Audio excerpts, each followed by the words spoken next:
Ever been told to move so someone more important can have your spot? This man's response made an entire airline regret it. The first time I saw him, he didn't look like someone who was about to make headlines. He was just another passenger at Dallas-Fort Worth International Airport that Wednesday afternoon, wearing a tailored navy blazer over a simple gray t-shirt, dark jeans, and well-polished loafers. His name was Leonard Bristow, 47 years old, founder and CEO of Bristow Dynamics, a software company that supplied complex IT solutions for several major corporations, one of them being a well-known national airline. He had just closed one of the biggest contracts of his career in Phoenix the day before and was heading back to his headquarters in San Diego. For him, this flight wasn't just a ride home. It was a chance to take a breath, finally enjoy the quiet, and maybe even order a bourbon before takeoff. He carried no entourage, no assistant shuffling papers behind him, just his sleek black carry-on and a leather briefcase tucked under his arm. The terminal was noisy, but Leonard wasn't. He had a way of moving through spaces without drawing unnecessary attention, something he'd learned early in his career when people often underestimated him before realizing who he was.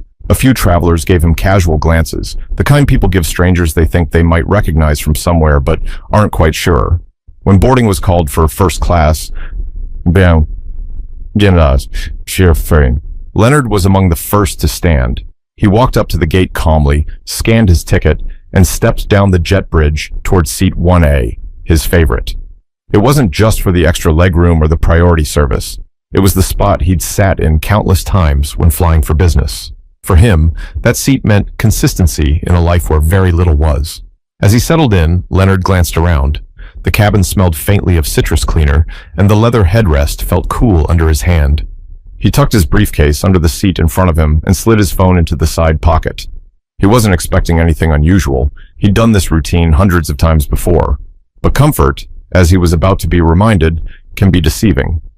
2 rows behind him, a younger man in his late 20s, tall and sandy-haired, entered with a confident swagger.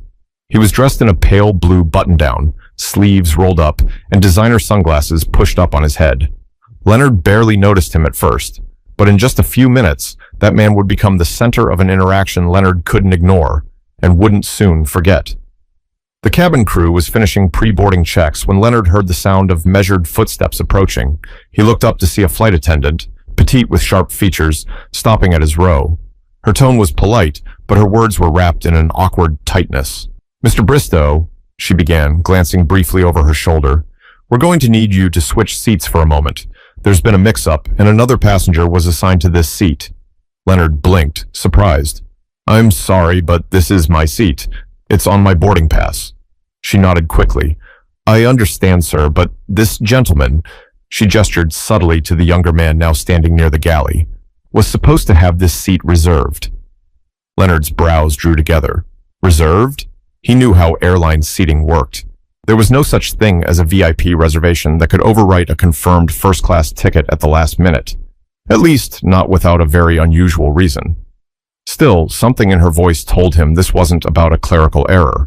But whatever it was about to push this quiet trip into unfamiliar territory. Leonard stayed in his seat, his back straight but his voice even. "I booked this weeks ago, first class, seat 1A. I don't understand why I'd have to move now." The flight attendant shifted her weight from one foot to the other. Her eyes darted briefly to the young man, who was leaning casually against the wall near the galley, arms folded like he had all the time in the world. "It's just, he's a frequent VIP flyer with our airline," she said softly, almost apologetically. "It would make things easier for us if you could take another seat for this trip." Leonard could feel the subtle shift in the cabin around him. A few other passengers in first class were now watching, pretending not to listen, but clearly following every word. It wasn't loud, but there was a current of curiosity moving through the air. He turned his head and finally looked at the man they were asking him to move for. The guy was smirking slightly, like this was all a mild inconvenience for him, but also something he expected to go his way. He didn't offer an introduction, didn't speak up to say, "It's no big deal." He just stared back at Leonard as though waiting to see if he'd comply. Leonard's voice remained calm. "And where would you put me?" The flight attendant hesitated. "Seat 3C. It's still first class, just a few rows back." A few rows back didn't matter to Leonard in terms of service. It mattered because he knew exactly what this was about. The man behind him didn't want seat 1A because it was better. He wanted it because it was a symbol of priority. And right now, the crew seemed willing to shuffle him aside to accommodate that. He opened his mouth to respond, but just then another passenger, an older woman seated across the aisle, spoke up. Why should he move? He's already sitting where he belongs. Her voice was firm, with the kind of authority that makes people pause. The flight attendant's lips tightened, but she didn't reply to the woman. Instead, she looked back at Leonard, waiting. In that moment, Leonard thought about the last 20 years, about the times he'd been mistaken for someone's assistant instead of the owner, about the networking dinners where people ignored him until they realized his name was on the contract. He'd learned to choose his battles, but he'd also learned that some moments defined more than just the next hour. They defined who you were to yourself. I'm not moving, he said finally, his tone calm but unshakable. The flight attendant gave a tight nod and walked toward the galley. Leonard could hear muffled voices, hers and another crew member's, before she returned with a clipped smile. All right, Mr. Bristow, she said. We'll see what we can do. She walked away again, but this time the younger man's expression had shifted from confident to slightly irritated. The rest of the passengers resumed their own small conversations, but Leonard knew this wasn't over. Something told him the crew wasn't finished trying to get him out of that seat. But what he didn't realize yet was how public and humiliating their next attempt would be. The boarding process dragged on, and Leonard could feel the tension creeping back into the cabin. Passengers were settling in, tucking bags away, and flipping through safety cards. But every now and then, he caught the younger man glancing his way, like someone watching a chessboard, waiting for the next move. It came faster than Leonard expected. The same flight attendant returned, this time with another crew member, taller, with a brisk, no-nonsense demeanor. The taller one leaned slightly toward Leonard's row. Mr. Bristow, he began, I'm afraid there's been a seating miscommunication. We really need you to relocate so this passenger can take his assigned spot. It's important to our operations today. Leonard raised an eyebrow. Important to your operations? Or important to him? His voice was steady, not raised, but enough for nearby passengers to glance up again. The younger man finally stepped forward, offering a thin smile. Listen, man, I fly with this airline every week. Seat 1A is my spot. It's nothing personal. Leonard turned to him. Nothing personal is exactly what it becomes when you expect someone else to give up a seat they paid for just because you want it. The air between them thickened. The flight attendant interjected quickly. Gentlemen, please, we can resolve this without... Without what? The older woman across the aisle cut in again, her voice carrying a note of disbelief. Without making a scene? This is a scene, and it's not him making it. A man in the second row nodded in agreement. The ticket decides the seat. End of story. Leonard could see the crew exchange a quick, uneasy glance. They clearly hadn't expected passengers to speak up, but instead of backing off, the taller attendant's tone became firmer. If you don't cooperate, sir, we may have to delay departure. Leonard leaned back in his seat, eyes steady. If that's what it takes, then I guess we're delaying. I'm not moving. A few people muttered quietly, some annoyed at the delay, others clearly siding with him. The younger man's jaw tightened, but he stepped back, pulling out his phone as if to distract himself. The crew walked away again, and Leonard exhaled slowly.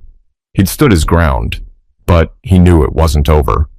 This kind of standoff didn't just fizzle out. Minutes later, an announcement came over the intercom. Ladies and gentlemen, we're finalizing our seating arrangements and will be departing shortly. Thank you for your patience. Leonard caught the words seating arrangements like a warning bell. He knew they were still trying to maneuver behind the scenes, but he had no idea the next move would involve turning the entire cabin's attention on him. The aisle was almost clear now, only a few passengers still shuffling to their seats. Leonard had just opened a folder from his briefcase when he saw two figures returning, the same tall flight attendant from earlier, now joined by a uniformed ground supervisor. The supervisor's polished badge caught the overhead light, and his smile was the kind people wear when they're trying to be pleasant while delivering bad news. Mr. Bristow, the supervisor said, in a voice loud enough for the front of the cabin to hear, we're going to have to ask you one last time to move to another seat so we can accommodate our elite member. Several passengers looked up immediately. This wasn't quiet anymore. They were broadcasting the confrontation for everyone to witness. Leonard set his folder down. And I'm going to have to tell you again. I'm not moving. I have a confirmed seat, and I boarded according to my ticket. The supervisor glanced toward the young man still standing in the galley area, then back to Leonard. Sir, refusing to comply with crew instructions can result in removal from the aircraft. Leonard felt heat rise in his chest, not from fear, but from the way those words were designed to pressure him in public. It was a tactic, forced someone to back down by making them feel like the problem. From across the aisle, the older woman's voice cut through again. This is absurd. You can't just bump a paying passenger because someone else wants his seat. Now, murmurs spread through first class. A man 2 rows back spoke up. Yeah, that's not how it works. This is wrong. Leonard noticed the younger man shift uncomfortably, his smirk fading, but the supervisor wasn't letting up. We're asking for cooperation so we can depart on time. If you'd like, I can walk you to the gate desk to discuss it. Leonard met his gaze. So you're offering to remove me from my paid seat to have a conversation about why I should give it to someone else. Is that right? The supervisor didn't answer directly. Sir, it would be best if we could handle this without further disruption. Leonard leaned forward slightly, lowering his voice but making sure it carried enough for nearby passengers to hear. The only disruption is you standing here asking me to give up something I rightfully purchased. If this were really about a clerical error, you'd be asking him to move, not me. The silence that followed was heavy. Passengers stared between them, waiting to see who would blink first. Finally, the supervisor's smile thinned. Very well, stay in your seat. We'll make alternate arrangements. Without another word, he turned and walked toward the galley, the tall attendant following close behind. Leonard leaned back again, but his muscles stayed tight. He could feel every glance in the cabin, some supportive, some curious, some irritated that the flight was taking longer to push back. For the rest of taxiing and takeoff, he kept his focus out the window, not on the man sitting just a few rows back who clearly didn't get what he wanted. But Leonard also didn't realize how deep the sting would run after the flight, and how quickly that quiet anger would harden into something much bigger. The plane touched down in San Diego just after sunset. Leonard waited for the crowd to thin before grabbing his carry-on from the overhead bin. The younger man avoided eye contact as Leonard stepped into the aisle. He could feel the older woman across the aisle giving him a small nod, her way of saying, "You did the right thing." But the right thing didn't feel good right now. The encounter had left a mark, not just because of what happened, but because of how it happened. Publicly, deliberately, and with the assumption that he would bend. Walking through the terminal, Leonard replayed every moment. The way the flight attendant had avoided looking him directly in the eye when she first asked him to move. The thinly veiled, important to our operations excuse. The smirk on the younger man's face. The supervisor's public threat to remove him from the plane. It all stacked up like evidence in a case he hadn't asked to fight. By the time he stepped into his black sedan outside the airport, the city lights were blinking across the bay. His driver, a middle-aged man with a warm smile, asked if the flight had gone smoothly. Leonard just said, "We made it," and left it at that. At home, he dropped his briefcase on the kitchen island and poured himself a glass of water. His phone was already buzzing with emails from his executive team about the Phoenix deal. Normally, that would have lifted his mood. Tonight, it didn't. Instead, he sat in the quiet kitchen, staring at the glass in his hand. He thought about how many times in his career he'd brushed off similar moments in the name of keeping the peace. But this time, the sting wasn't fading. It was sharpening. The airline didn't know that Bristow Dynamics wasn't just another vendor. They were a key supplier of the airline's internal software systems. Everything from scheduling to maintenance logs ran through platforms his company designed. And with the Phoenix deal wrapped, his schedule for the next few days was unusually open. He picked up his phone and called his COO, Trevor, who answered on the second ring. "You're still at the office?" Leonard asked. "Yeah, just finishing up the Phoenix reports. What's up?" Leonard's tone was calm, almost casual. "I need you to pull up the contracts we have with Western Horizons Airlines. I want the full scope. Terms, renewal dates, everything." Trevor paused. "Sure, but why?" "I'll explain tomorrow," Leonard said. "Let's meet first thing." After hanging up, Leonard leaned back in his chair. For the first time that evening, his thoughts weren't just circling around what happened. They were moving toward what could happen next. But the plan forming in his mind wasn't about revenge for one bad flight. It was about making sure the people who thought they could treat him like that learned exactly who they were dealing with. Leonard arrived at the office earlier than usual. The San Diego skyline was still tinted with the soft gold of sunrise as he stepped into the glass front building that housed Bristow Dynamics headquarters. The security guard greeted him warmly, and Leonard returned the nod, his mind already locked on what he was about to set in motion. Trevor was waiting in the conference room with a stack of printed documents and his laptop open. "I pulled everything," he said. "Our main contract with Western Horizons runs through the end of the year. Renewal discussions are scheduled for August. We provide their flight scheduling, maintenance tracking, crew management. Basically, if our systems went offline, they'd be in chaos within hours." Leonard sat at the head of the table, flipping through the pages. "And how many other companies do we have lined up who'd take this exact package if we pulled it from Western Horizons?" Trevor smirked faintly. "3 at least. 2 of them are their direct competitors." Leonard closed the folder. "Then we're going to start those conversations today. Quietly. I want Western Horizons at the bottom of our priority list. No more extras, no fast-tracked support, no special treatment. They treated me like a nuisance on my own ticket. Let's see how they handle being a nuisance in their own operations." Trevor's eyebrows rose. "This is about what happened on your flight?" Leonard leaned back. "It's about respect. They made a decision to publicly push me aside for someone they valued more. Not because of money, not because of status, but because they thought they could. I want them to know that the seat they took from me yesterday might be the most expensive seat they've ever moved." Trevor nodded slowly. "You want me to give them a heads up?" "No," Leonard said firmly. "Let it hit them when it counts." For the rest of the morning, Leonard and his senior team reviewed every touch point the airline had with Bristow Dynamics.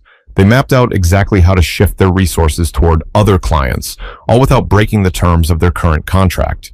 It wasn't vindictive, it was strategic. By noon, calls were already being made to 2 rival airlines, both of which were eager to hear how quickly Bristow Dynamics could tailor their systems to fit their needs. Leonard didn't rush the pitch. He wanted this move to feel inevitable, not reactive. As he left the conference room, Trevor called after him. "You sure you don't want to just call Western Horizons and tell them why you're doing this?" Leonard paused at the door, a faint smile playing at the edge of his mouth. "They'll figure it out. And when they do, I want them to remember that it could have been avoided with 2 simple words. Enjoy your flight." But what Leonard didn't expect was how fast the consequences would start showing and how much panic it would cause inside Western Horizons headquarters. It started 3 days later. Leonard was in his office reviewing the Phoenix contract when Trevor walked in, holding his phone out. "You'll want to hear this," he said, hitting the speaker button. On the line was a contact from one of Western Horizons' regional offices, speaking in a hurried tone. "We've got a backlog in scheduling. The system's running slower than normal, and our support requests aren't being prioritized like they used to. We've got flights at risk of delay." Trevor gave Leonard a look. Leonard simply leaned back in his chair, letting the man on the phone continue. By the end of the week, the calls were coming directly from Western Horizons' corporate office. Their operations director was trying to sound composed, but the strain was obvious. "Mr. Bristow, we've noticed a shift in the service level we're receiving from your team. Is there something we should be aware of?" Leonard's reply was calm, deliberate. "Your service level is exactly what our contract specifies. Nothing more, nothing less." There was a pause on the other end. Then, "We'd like to arrange a meeting to discuss an extension. We're prepared to make adjustments to the current terms." Leonard cut in, his voice steady. "I'm already in talks with other carriers. We'll fulfill our agreement with you, but beyond that, I think our priorities are better aligned elsewhere." It was polite, professional, and final. 2 weeks later, word was circulating in the industry. Bristow Dynamics was shifting its resources to competitors. Western Horizons wasn't collapsing, but their operations were strained, their reputation taking subtle but noticeable hits, the kind of damage that lingers. One afternoon, Leonard received a letter, not from their corporate office, but from the CEO himself. It was short, acknowledging an incident on one of their flights, apologizing for any misunderstanding, and expressing hope they could rebuild the business relationship. Leonard read it once, then set it aside. An apology sent weeks later, only after feeling the consequences, wasn't the same as the one that should have been given in the moment. That night, over dinner with a close friend, Leonard summed it up. "People think disrespect is a moment, a small thing you can brush past. But sometimes it's the moment that decides how the next chapter of your story is written, for you and for them. The friend nodded. So, you're not going back? Leonard smiled faintly. Not unless they buy a ticket to my flight, seat 1A. The moral? Respect is not about position or status or titles. It's about how you treat someone when you think no one is watching. The smallest choices can cost the most, and sometimes the price doesn't show up until it's far too late to fix. If you've ever been in Leonard's shoes, overlooked, underestimated, or pushed aside, remember, you have more power than you think. Use it wisely. Stand your ground when it matters, and never let someone decide your worth for you. Because sometimes, the quietest seat on the plane can turn out to be the loudest statement you ever make.